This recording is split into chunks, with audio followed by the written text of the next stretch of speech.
Welcome to Industry Vancouver, conversations about the residential real estate industry with Andrew Hasman and Jeff Benna.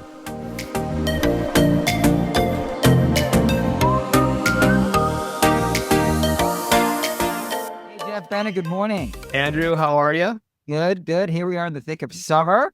Yes, And, we missed if last anyone's month's edition. Yeah, and if anyone's wondering where we've been, well, we've been traveling. We've had some vacation time. Yes. And this has been a good market to do that because it has been, let's not kid ourselves. It's been a slower several months compared to normal years. So it's been a good time for realtors to take some time off. But at the same time, on the other side of that, we are always working because we've got teams and we are working. So we're wired into the market. But this is a great opportunity for us to sort of take a look back a few months now because we haven't spoke online for a number of weeks. And we've got a chance to sort of look at some real numbers here and really dig into what's going on in the market. Well, how are you finding things out there? Yeah. So again, I was away for a few weeks, and while I was away, I know I didn't miss much. But talking to realtors, and now that I've taken some new property listings, I'm actually pleasantly surprised on the number of calls we're getting on some of our new property listings, detached houses in the West Side.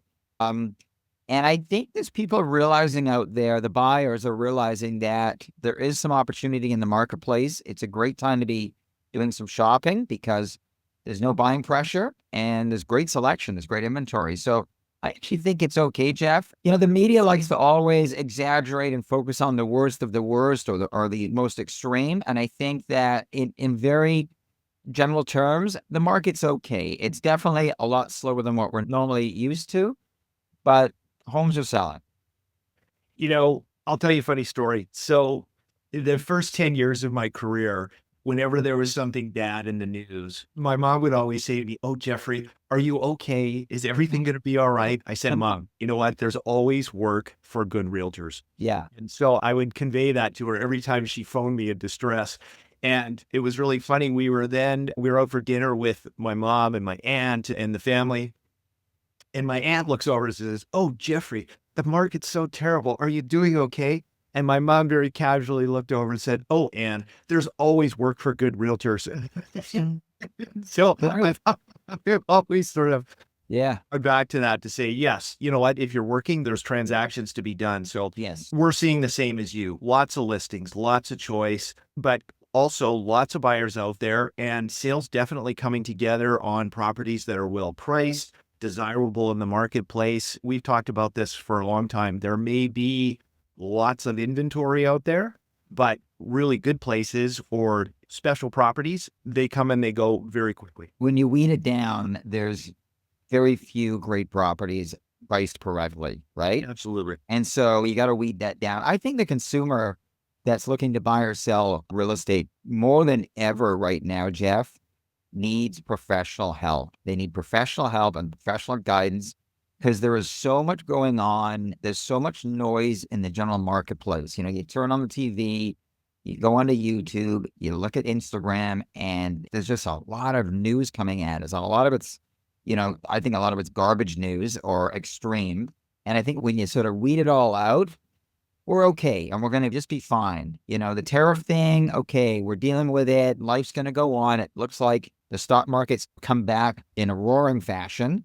And I think real estate's going to rebound as well. It's going to take some time, but more than ever right now, the consumer needs professional real estate guidance. And that's where you and I and other seasoned real estate professionals are really needed. They're really needed to help those that are looking to buy and sell and make some decisions.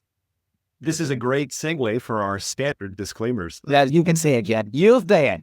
We want to offer relevant, actionable information. That said, this is not investment advice. It should not be construed as such. We're better realtors than accountants, lawyers, and financial advisors. So full disclosure as well, we are owners of Vancouver real estate. We like it when prices go up, and we make a fee when we help you. I had the same thing, I'm watching YouTube and I'm seeing the headlines and I'm seeing things like presale condo market is in crisis. Headlines speak of panic, failures, widespread financial pain. Developers desperate, slashing prices. Investors walking away. Assignments flooding the market. Thousands of new units remain unsold. Supply is overwhelming demand. Presale buyers face negative equity and risk of default. So I hear all that and I think, oh my God, well, It's attention grabbing, right? That's very much. yeah. So Yeah. I thought today it would be interesting to differentiate between the resale market and the presale market, keeping in mind, of course, that anecdotes are not data. Yeah, correct. And there's definitely two different markets going on here. And I think when you dig down, you'll see that there's definitely some pain being experienced in the pre-sale condo, townhouse market, whatever you want to call it, versus the resale market where it's not quite as dire. There's no question. But there's definitely phenomenal opportunity out there for anyone looking and that has the ability to buy in this market. I think it's the best market in years. And you know as well as I do, Jeff, people that bought real estate in down markets when the market was out of favor, just like when you buy stocks when they're out of favor. If you're patient, you can do very, very well. And our clients that have bought in down markets have looked back and it's all smiles. Absolutely. Right? Why don't we go through? I pulled off some information and we'll talk about the different markets and then we'll talk about some strategies that we can employ to make sure and capitalize on that. So when we look at Vancouver proper and the resale market for the second quarter of 2025, so the 3 months ending June 30th. Yeah. So home sales in Vancouver, about 18% lower than the same period last year. And that marked the slowest spring market since 2019. Detached home sales, they're saying, were particularly weak, while, interestingly, contrary to the headlines, condominiums and townhouses showed more stability. And this is in the resale market. This is resale, Yeah. Vancouver proper, Vancouver East, Vancouver West. Yeah, got it. Okay. Buyer's market, when we look at the sales to active listings, typical home prices in Vancouver, so this is all Vancouver, just under $2 million on the east side, about 3.5 on the west side. Interestingly, down only 3 to 4% from last year.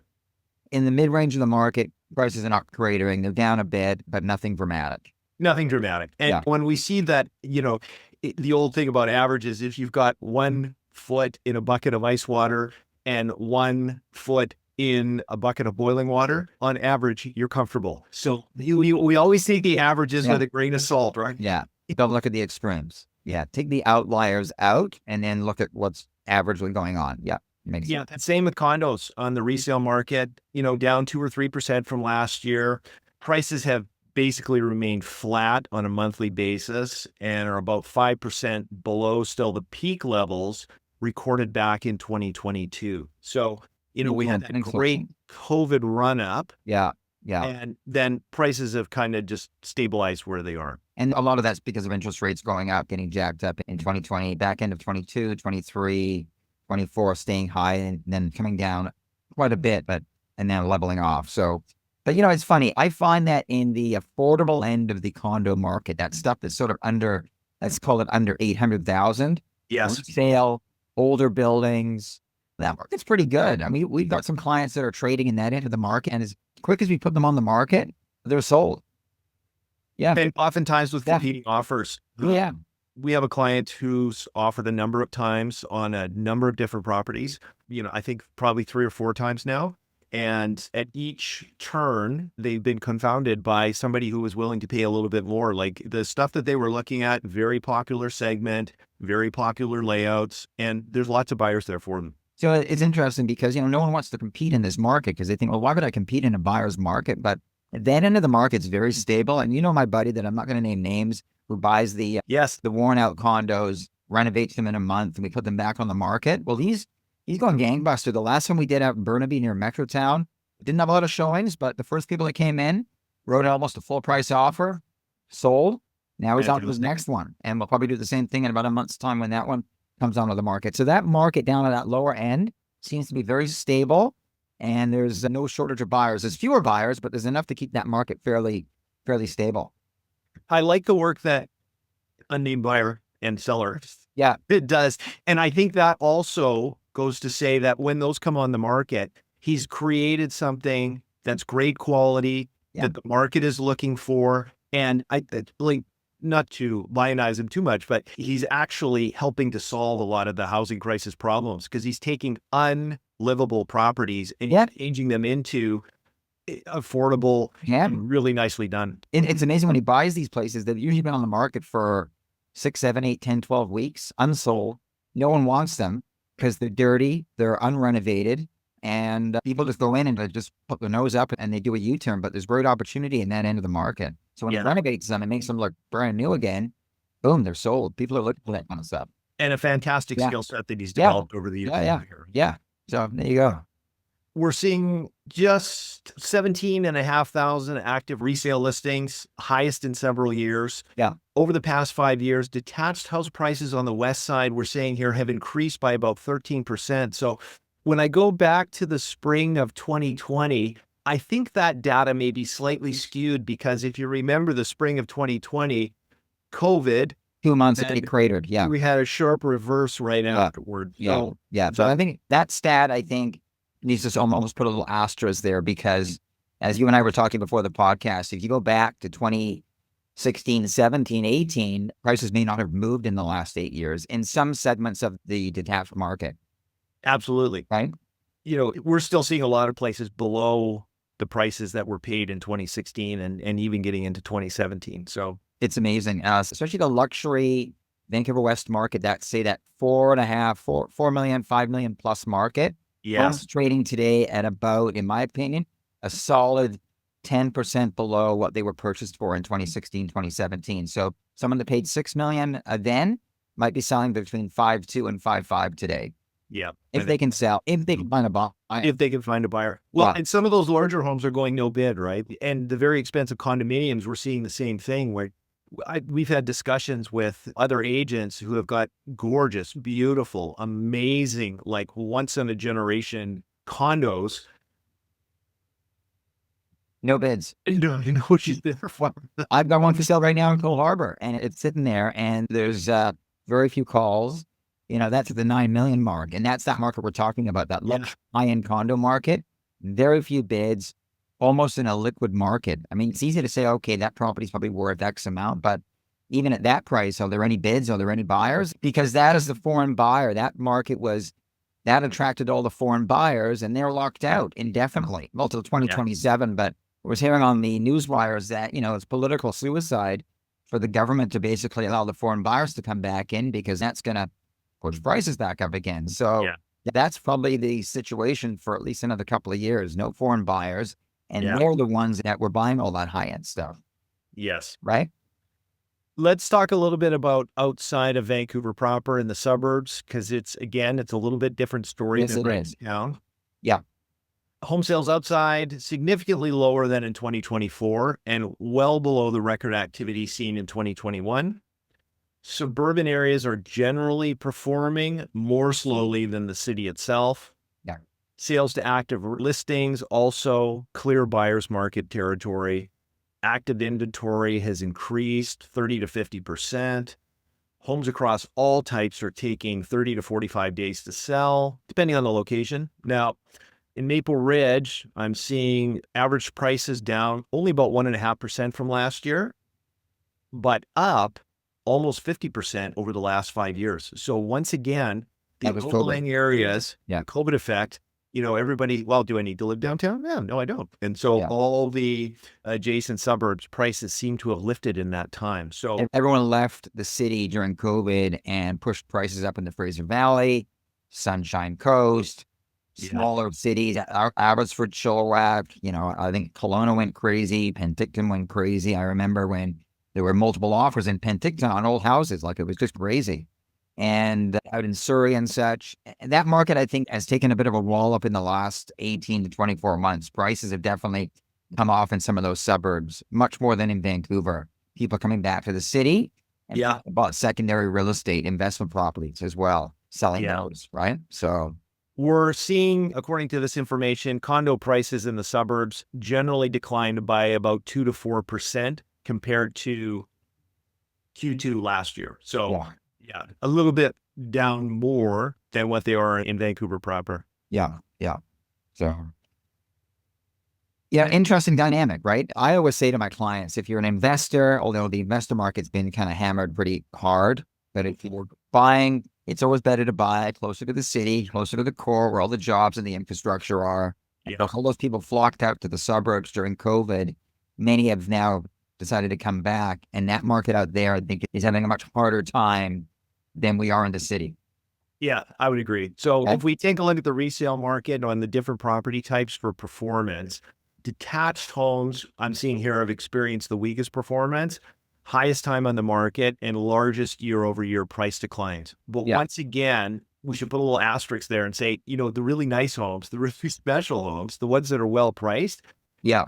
those are still going very, very well. And what I think is leading to a lot of what they're calling weak performance is all of the assembly properties where there's 6, 7, 8 in a row and they're all overpriced. They've been on the market for 4 or 5 years.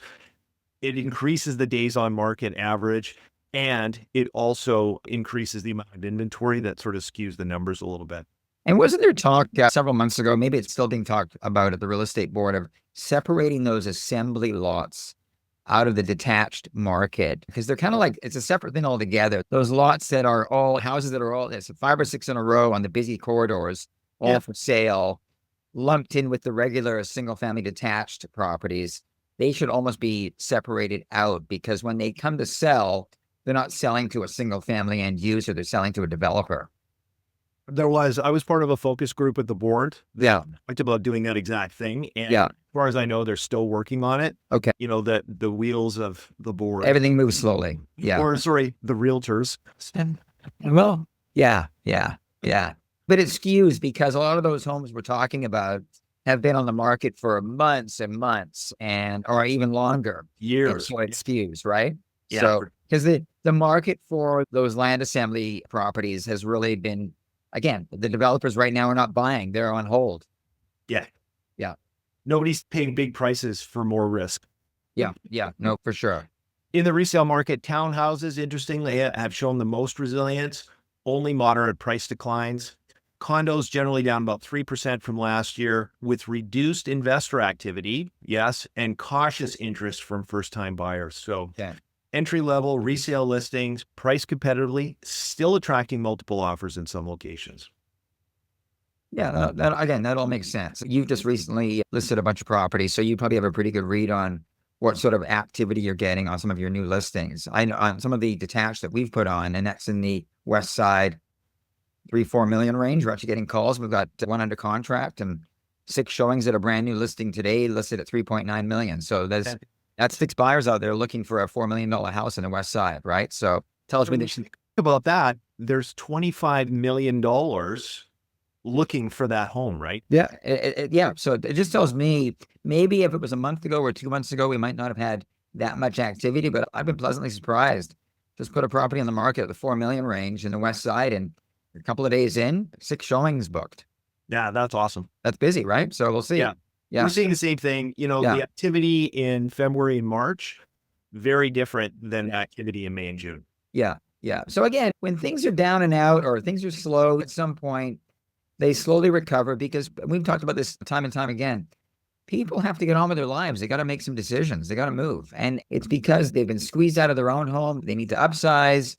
People are retiring. They got to downsize.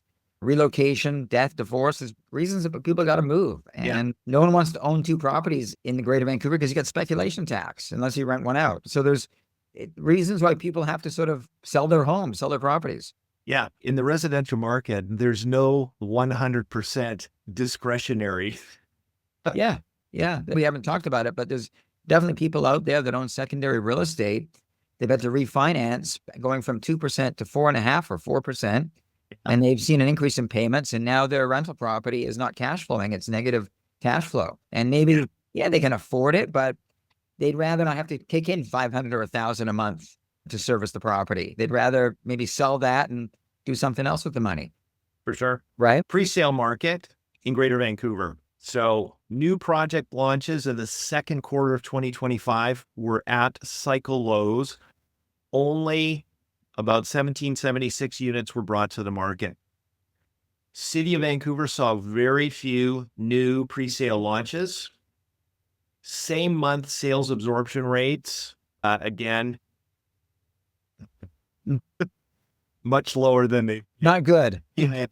call it 15 to 20% compared to 40% in more years. Yeah. Investor participation in pre-sales has fallen sharply. So this is the big number for me. From over 50% in previous cycles to approximately 7% in 2025. And that goes exactly to what you're saying, is that developers require pre-sales to get their financing to build these things. And the most common buyer for a pre-sale condominium was an investor. Because he could put a tenant in it. He could put him in it. He could put his mom in it. He could put his kids in it, and without that certainty, that there was never real 100% certainty, but the thinking was fear of missing out. The prices are going to be higher. I can't afford not to buy this thing now.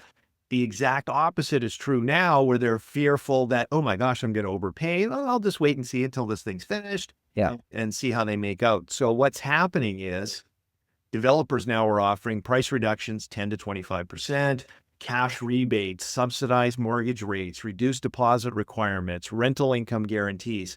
A lot of the assignment sales where buyers are trying to flip their purchases are now listed at or below the original purchase prices. We've seen a lot of buildings where buyers, if they haven't just sort of walked away from large deposits because they're so far underwater from what the original pre-sale was, they're actively trying to unload these things at less than what they've contracted. Discounted prices. Yeah, no, for sure.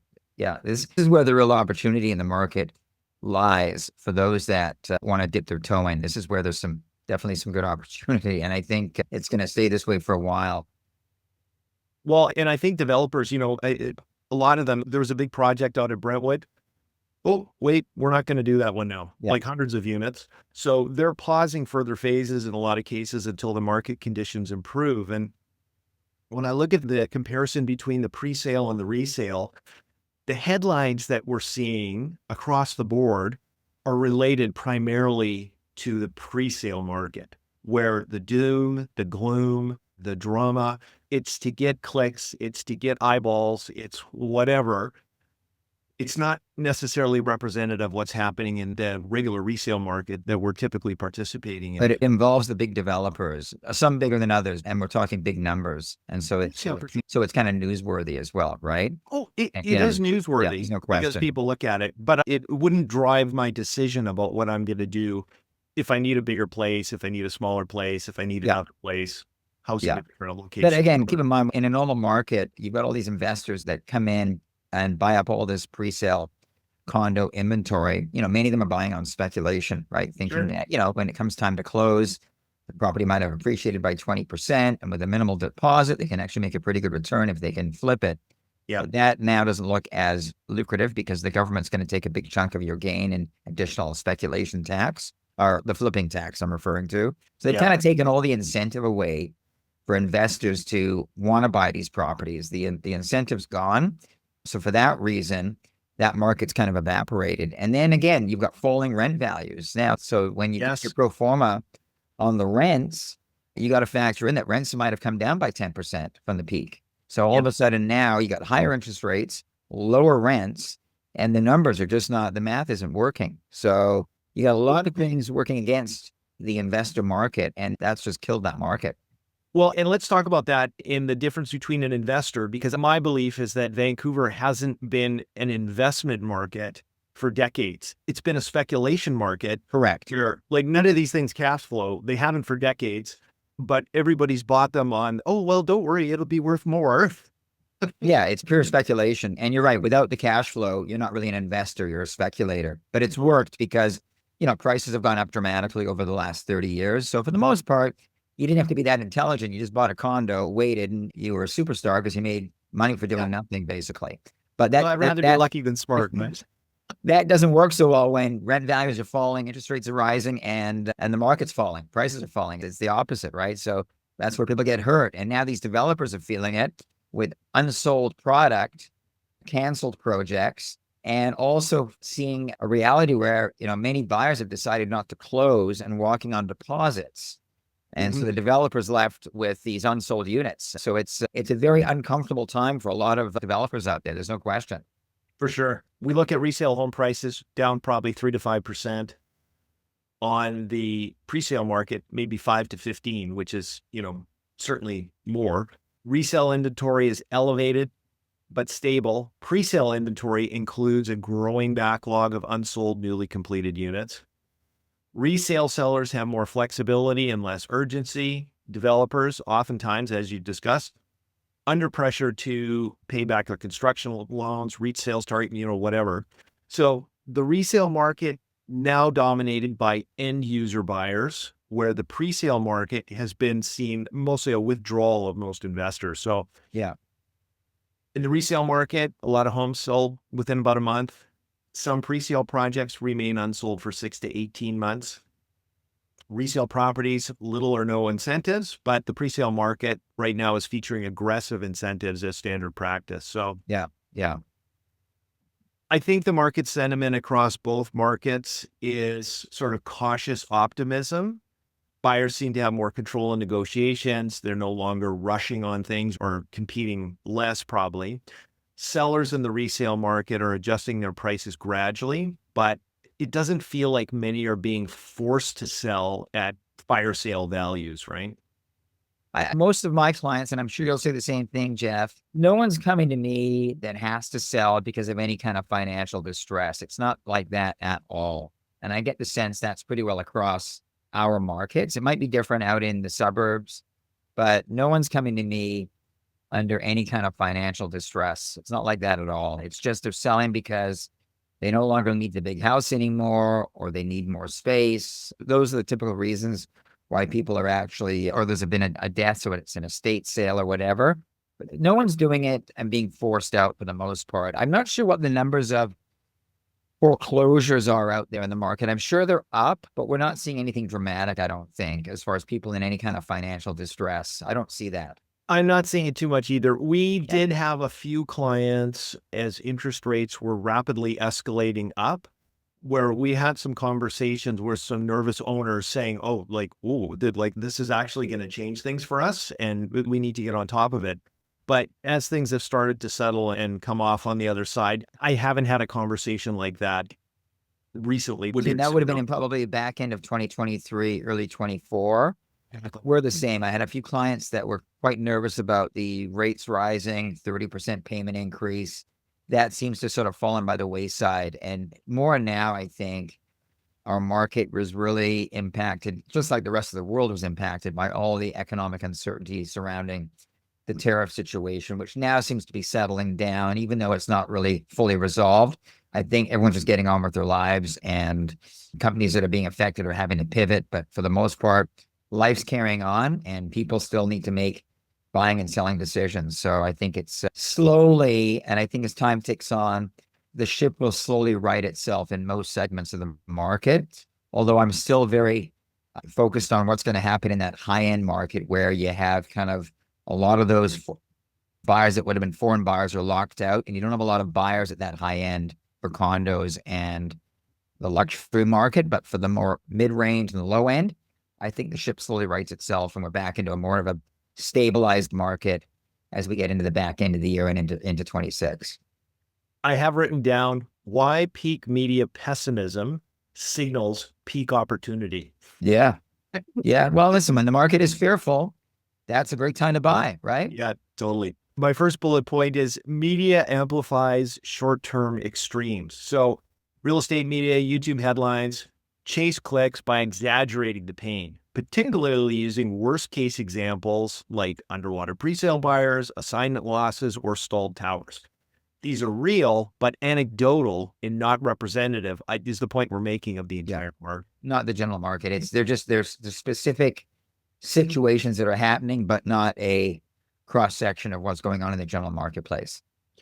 Yeah. Smart capital moves when the public is paralyzed. And this goes right back to what you said about 15 minutes ago with, your clients that were courageous enough to buy in these down markets, 98, 2008, 2012, 2019,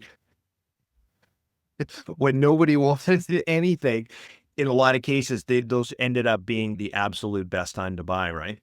It's always great when the market's quiet and the news headlines are negative and know it's painful and everyone's telling you not to do it because they're kind of jealous that you can do it.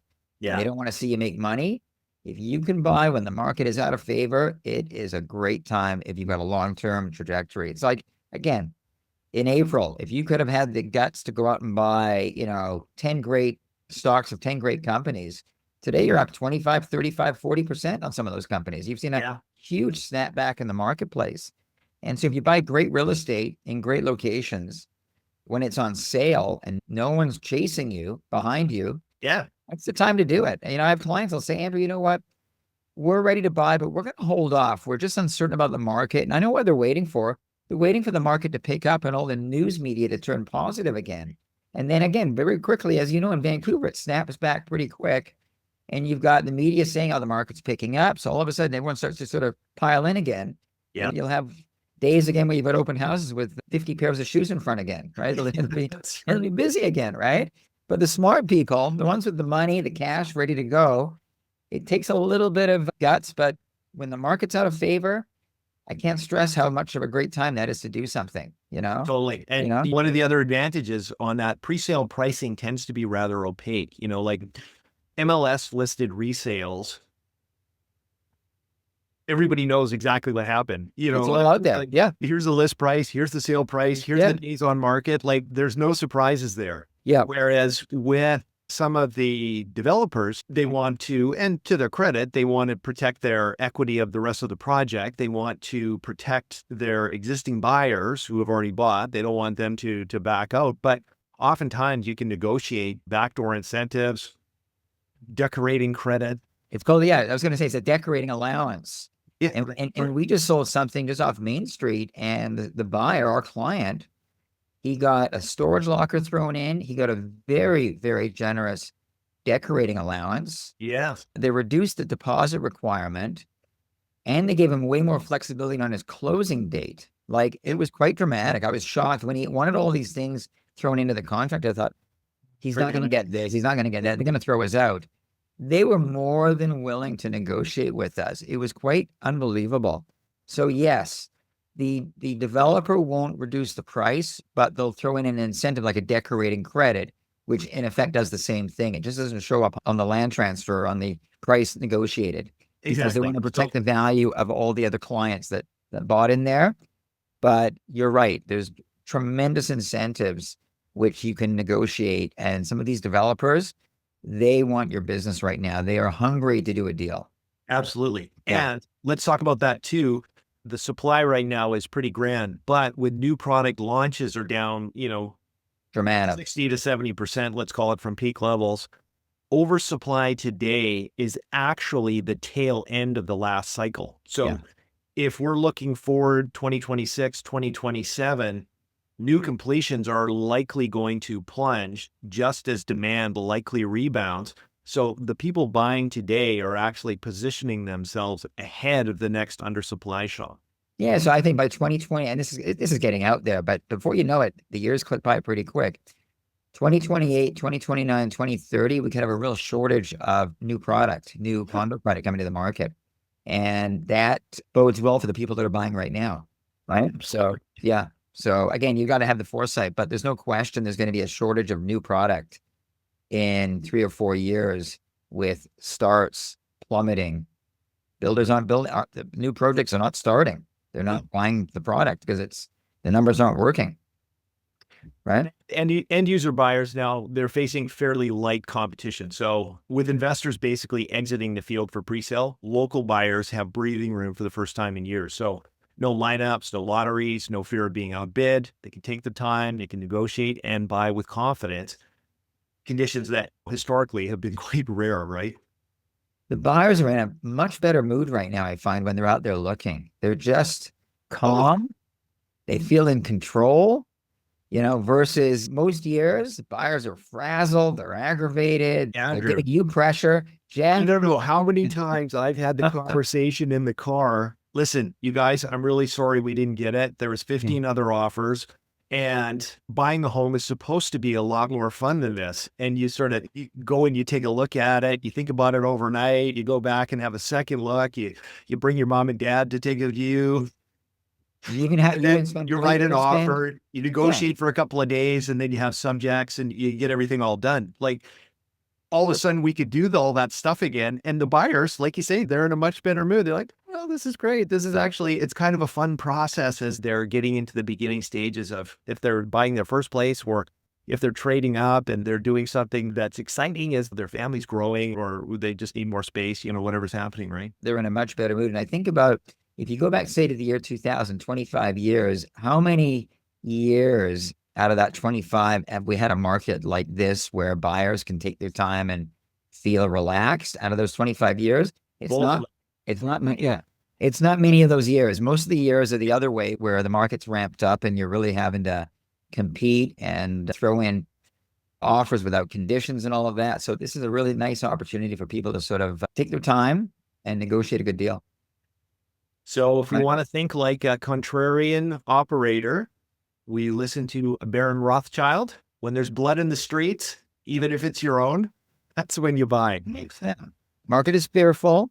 That's when you get greedy. Go and find yourself a home, or again, whether it's an investment property or a home to move into, condo, house, townhouse. This is the time to try and negotiate some good terms for you, right?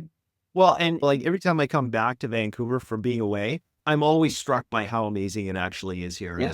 If we believe, and I do, in Vancouver's probable population growth, immigration flow, land constraints, structural housing shortages, that those are all going to persist long term, this moment of pre-sale market distress is not a time to retreat if you want to buy some real estate in Vancouver, right? Long-term trajectory, Vancouver with its limited land and desirability, place to live, even though it's very unaffordable for many people, will continue to attract capital, and prices in the long term will probably continue to sort of trend higher. That's just the reality. You can't, people want to be here. We've got the climate, we've got the geography, and it's a nice place to live. We've got fresh air, right? And so it's where people want to be. And there's a lot of places in North America that don't have that. So we are and not just North America, globally, we are very, very lucky to live in this neck of the woods. There's no question. Absolutely. Yeah. Maybe next time we should solve the housing crisis. Well, that's not an easy one. That is not an easy one. Maybe that's an area you don't really want to go. I mean, look, how do you make the city more affordable without squashing people's equity, which is not a good thing? It's not easy. People want to be here. I think if people want to live in Vancouver and they can't afford to live here, then they've got to make other choices, right? If you work, say, in Tokyo or London or any of the other big cities, you don't own a house within 5 miles of the core. You commute. You come in from far out and you commute. That's how you live, because you can't afford to live in the core of these cities. And it just means people are going to have to commute. To live in the core of the city is expensive. And that's just the reality. You can't kill people's equity. People are always going to want to be here. Yeah. Right? Let's pick up on that one another time. Yeah, I know. Jeff, Andrew, thank you. Pleasure as always. And I'm excited to be out there and working. There's lots of people to serve and lots of problems to solve. So let's get out there and do it. I agree. We'll talk to you soon. And for those people looking to buy or sell, don't forget, we're always welcoming your calls, your emails, your texts. Reach out to us anytime. We're here to solve your real estate problem. Excellent. Thank you. Thanks for tuning in today. We appreciate your time and your attention. If we can be of further help or information, we look forward to hearing from you. We respectfully acknowledge that we live, work, and play on the traditional territories of the Coast Salish people, including the Musqueam, Squamish, and Tsleil-Waututh nations.